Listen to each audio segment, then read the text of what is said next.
Chapter 2 Introduction to the Science of Law. 2.1 The term a law. 2.2 Private law. 2.1 The term a law. The history of law reflects the history of mankind, because any society has a need for rules to govern relations between people. In modern times this need has become greater and the application of legal rules has become more extensive. Consider an ordinary day in the life of John Citizen. He has probably purchased, and owns, his breakfast cereal. The name and packaging of that cereal belong to someone, and no one else is entitled to use them. He pays a fare when he goes to work by train. He enters the office or factory at his place of work as an employee. The enterprise for which he works may be a company which has issued shares, the holding of which by the public entails membership of the company and a say in the running of its affairs. Family relationships, and relationships between consumer and trader, employer and employee, citizen and state and numerous other relationships are all affected by the law in one way or another. The purpose of legal science is to study and evaluate of the aforementioned relationships. This is done by the delimitation and classification of rules relating to a particular aspect. In this regard, the meanings attached to the words law and right must be noted. The law refers to a system of rules which apply in a community. A right is any right which a legal subject has regarding a specific legal object and which is protected by law. 2.1.1 The meaning of law. The legal cosmos can be made comprehensible only if it is mapped out, boundaries are drawn, and significant features pointed out. Traditionally, the most important division of law is between public law and private law. It should immediately be clear that this division is not absolute and that a certain amount of overlap will occur. Public law consists of those legal rules which control the relationships between the state and its citizens. Private law, in turn, consists of those legal rules which govern the relationships between citizens in their dealings with each other. Certain subdivisions can be made within these two categories.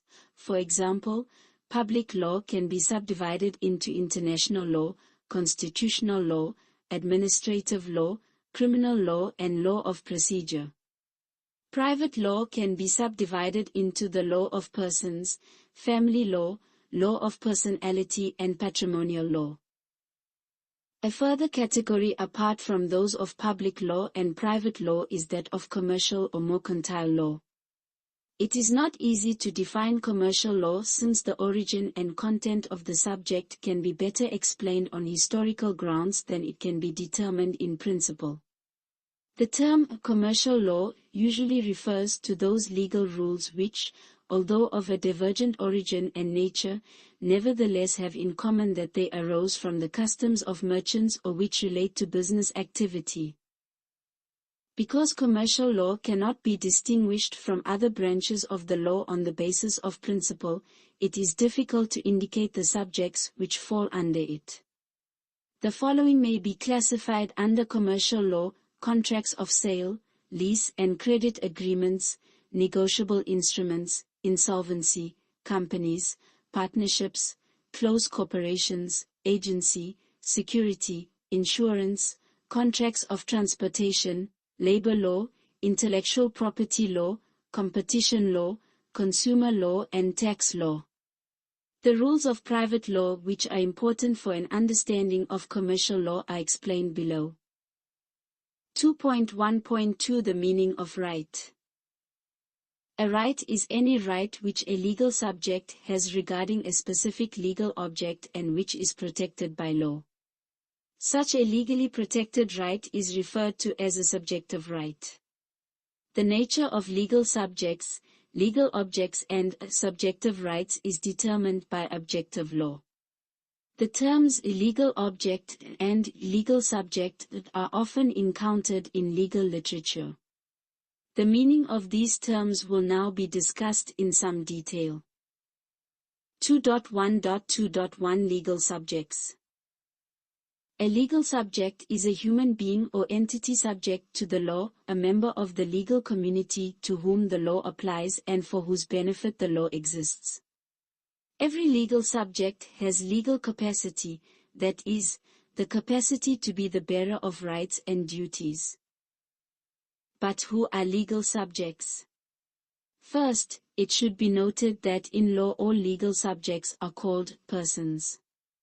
Today, the law recognizes two categories of persons, namely natural persons and juristic persons.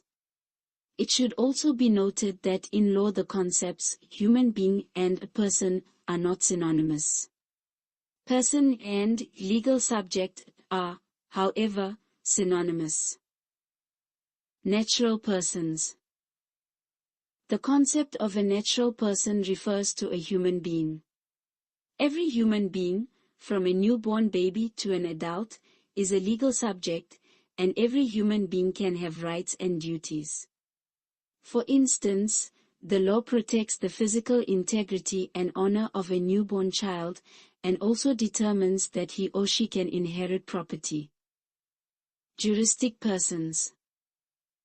As a result of the requirements of legal and commercial intercourse, the law is obliged to recognize as legal subjects entities other than human beings.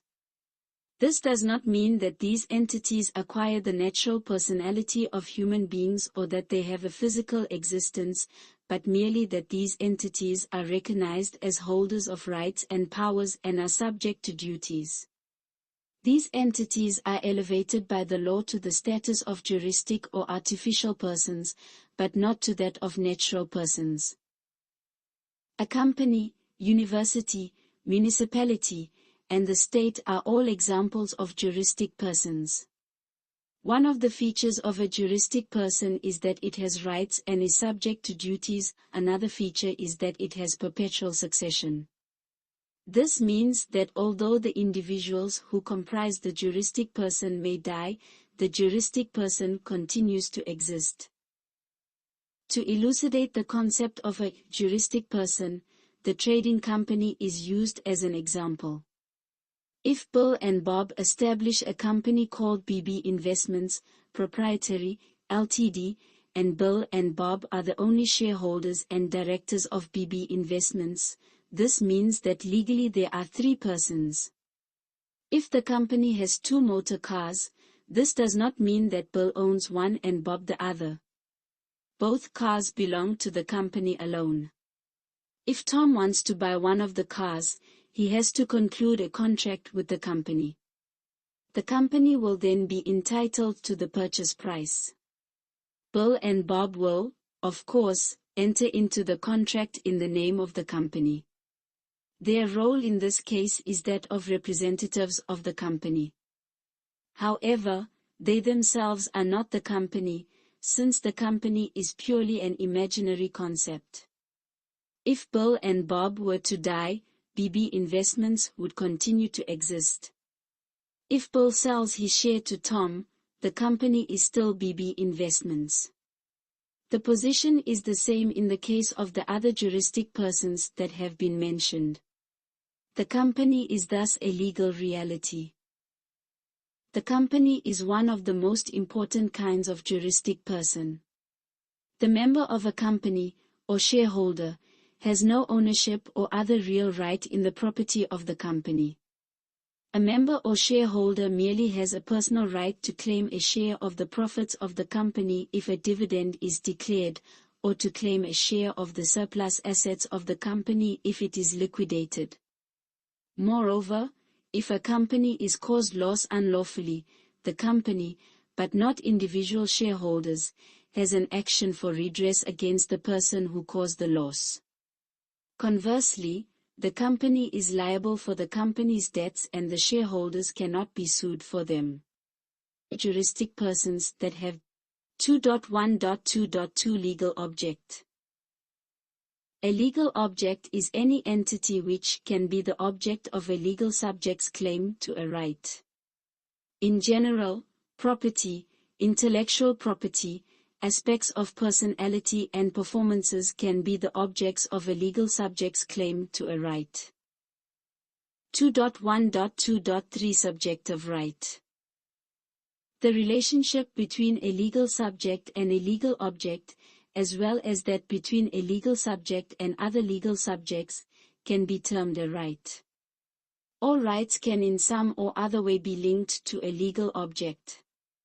The following categories of juridical rights can be distinguished when rights are classified according to the particular legal object. A real right is a right which a legal subject has to property, such as a book, a pencil or a table. Real rights can be classified as follows. Ownership, the most comprehensive real right of all. Servitudes, which are subdivided into predial servitudes, they confer on the holder, in his or her capacity as owner of an adjacent property, a limited right to the property of another, for example the servitude of grazing. Personal servitudes, they confer on a person, in his or her personal capacity, the right of use and enjoyment of property of which another is the owner, for example usufruct. Mortgage and pledge, they confer on their holder, the creditor, a right of security in respect of the property mortgaged or pledged. This right of security entitles the mortgagee or pledgee to have such property sold if the debtor, mortgager or pledger fails to settle the debt secured by the mortgage or pledge. Intellectual property rights are rights to intellectual property, for example the artist's right to works of art, the writer's right to literary works, the inventor's right to inventions and the designer's right to designs. Personality rights are rights relating to aspects of personality, for example the physical integrity or reputation of a person.